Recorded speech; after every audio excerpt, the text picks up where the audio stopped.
Jenny Lindsay, welcome to the show. Thanks for having me. So, Jenny, you're a Scottish poet, right? And have been described as one of Scotland's finest cultural innovators. But then they did something horrible to you, everyone, the whole cultural world. But you started writing poetry at 20 and were a BBC Slam champion. So what is Slam? Oh, gosh, we're starting with Slam. Slam is a live poetry competition. Okay. And it's, I came into poetry through different methods than poets perhaps do today. I started out as a singer-songwriter, and I was living in Glasgow in my early 20s, and thieves broke into my flat and stole my electric keyboard that I used to tout around open mic nights.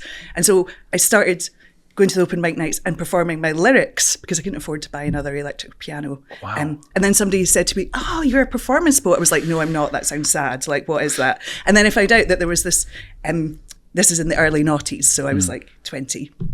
And I found out there was this like underground sort of network of live poetry events and poetry slams and competitive poetry. It's like 8 Mile. Eminem. But with cardigans, yes. And I just totally fell in love with it, and I fell in love with the art form, but there wasn't that many opportunities for paid gigs. Sure. I used to have to come down to London to get paid work and stuff. So I set about becoming somebody who ran events up in Scotland, and obviously that wasn't the most lucrative way to live. So it took me quite some time to work my way up and in to kind of the more established places like festivals and funding and all that kind of thing. But I managed to do that, and I had 5 years where that was how I made my living. And then June 2019. Yes. So June 2nd, 2019 is embedded in my brain. My word. So this is, it's quite a wholesome in terms of, I mean, people would, maybe not wholesome, creative. It's a creative thing that people would love to do. You work in poetry. How cool. What a wonderful, life's going well. What happened on June the 2nd, 2019? Well, I'd had 2 glasses of wine. Oh no! I was in a really bad mood as well because me and my partner at the time were on the rocks, and for quite a few years, probably since about 2013, I'd noticed gender identity ideology scaffolding around me. So gender identity ideology, for you people who've been living in a very nice world and don't know what that is the idea that what makes you male or female, what makes you a man or a woman, is a subjective gender identity. And the way that I'd noticed this ideology scaffolding around me, and I think scaffolding is the good way to describe it, was things like I would run a creative writing workshop with young people or whatever, and they'd insist on telling me their pronouns, things like that. And I started talking to friends and saying, don't think this is quite right. But eventually it was all coming to a head because in Scotland, as in the rest of the UK, there'd been talk about reforming the Gender Recognition Act. So we had we had legislative discussions that we had to have. And what I'd noticed was anytime women tried to organise events to discuss existing legislation, they'd be met with like screaming crowds and people bashing pots and pans. And what I was also aware of was that a hell of a lot of the poets that I was working with and that I was booking and that I counted as friends, quite a few of them, they all agreed with gender identity ideology and viewed women with my core beliefs as TERFs. So I will get to the 2nd of June 2019, but the backstory is necessary to understand the insane response to a very, very polite tweet. So my core beliefs are that women are materially definable as a category of human being, i.e. we're adult human females. But my second core belief is that on that basis, women are important in life and in law. On that basis, so you can't monkey around with the category. We're important on the basis of being female. And the third core belief that gets you into trouble with gender identity activists is if you believe that women should have unfettered freedom of speech and assembly, particularly on matters that affect them profoundly, i.e. wanting to change the definition of women in life and in law. So, 2nd of June 2019, pissed off in my Edinburgh flat with my 2 glasses of wine. I'm on Twitter. Now, I wasn't a huge Twitter person, but I saw this tweet. Well, actually, a friend sent me this tweet with a WTF. It was a link to an article that was published in the Skinny Arts magazine, an arts magazine that I'd admired, that I'd done work with, that I'd compared events for. And the article was, I can't remember the exact title, what was it? It was something about Pride and Prejudice. And there was various columnists being asked what their views on Pride marches were in 2019. And one of the columnists was a very well-known, to me, gender identity activist, trans-identifying gender identity activist, who'd got into a spot of bother with feminists online for justifying incitement to violence against lesbians at a Pride march in London earlier in the year, where he said all the things that I can't say because you might get demonetized about certain women and certain lesbians. But he basically said, any trans allies at Pride London need to take out the turf trash, beat them up. And that's verbatim, that part. So anyway, I saw this and I'd had enough, because I'd had so many years by that point of watching all this madness scaffold around me. And I'd been trying so hard to sort of go, well, I believe one thing, these people believe one other thing. But the thing that I could never, ever find any bridge on was the justifications for violent protests, intimidating tactics, trying to get women fired for insisting on their rights.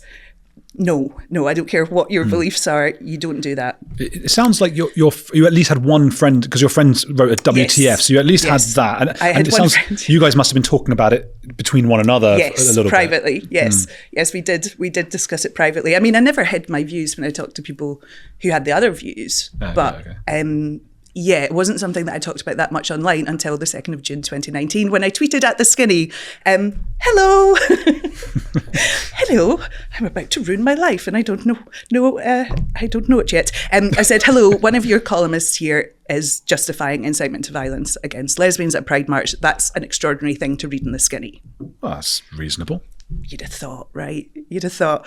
But I sat back and watched as that one tweet just got taken and twisted and put through a gender identity ideology mangling machine. Because the thing is, you're not allowed to question any of those core beliefs. You're not allowed to question that women are materially definable as a category of human being. You've got to say, no, trans women are women, literally.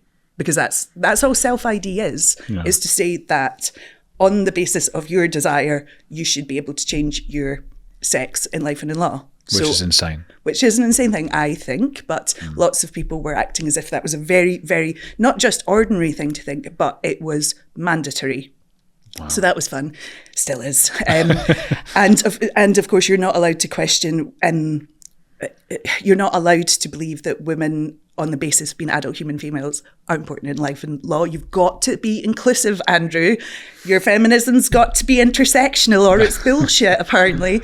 And you're not allowed to... So even though I hadn't said what my views were, and I was hounded before I'd ever set out what my views were, it was quite clear that I thought that the women who had been branded TERF might have something to say. So that made me a target. Oh my God. And I think I got that target way before 2nd June 2019 when I think about it. Yeah. Because of speaking out with friends and in the community? Because I hadn't cancelled women in the poetry world who had been called TERF. Because you were brave enough not to cancel them. I took my role really seriously. I had public funds to run events. So why wouldn't I hire the best people? And one of the best people to hire on my final, I didn't realise it was my final poetry stage show, was a poet called Maggie Gibson, who'd been battling these idiots for many years, but is a fantastic feminist poet in her 60s, really well established and trained at working with women who are writing from a place of trauma, which I needed with my last show. And she was the exact person to hire, so why would I not? And she even said to me at the time, she was like, Jenny, you might get into trouble for hiring me. And I was like, it's fine. Why? I was a little bit frightened, but I also thought, well, women are materially definable. We're legislatively important on that basis. Women shouldn't be throat punched at meetings. There's nothing wrong with those views. Well, good on you as well, because I'm feeling this inside me as you speak, that I don't think it's an exaggeration to say, and I know it's sort of Godwin's law about the Nazis and stuff, but it was the people back then who said, I don't mind, look, this person who's a Jew, I will put them on, even though I will get a lot of horrible stuff coming at me and put my own work, maybe my life, at jeopardy. So good on you for doing that. I don't think there's any point. So I loved my old life. I'm not going to lie. It was brutal losing my old life, because it was so hard fought for. You know, I'd worked so hard. I don't come from the kind of money that a lot of people in the arts do. And I made performance poetry cool. I mean, come on, that is hard. That is bloody hard to do. And I that's did a point. Do well, yeah. You make a good point in itself, that you know, the money that a lot of creatives come from. I'm not disparaging anyone who comes from money. They have as much of right as whatever. But that is part of the hypocrisy of the sort of Marxist take on some of the artists. Yeah, it's tiresome and tiring. But it taken so long to, because my income was so precarious. You know, I'd earn, my sort of baseline was the events that I ran, and I would get public funding for that. And then I'd have event commissions from various different places, councils or literary festivals. I also mentored a lot of younger poets, or even an older poet actually who was new to this world.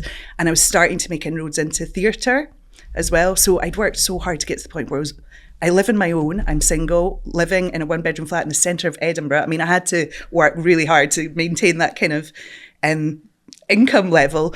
And after the 2nd of June 2019, just had 7 months of really quiet cancellation. So it was quite clear that people had got the memo. Jenny Lindsay's a TERF, you know. Just for saying we shouldn't be violent against TERFs.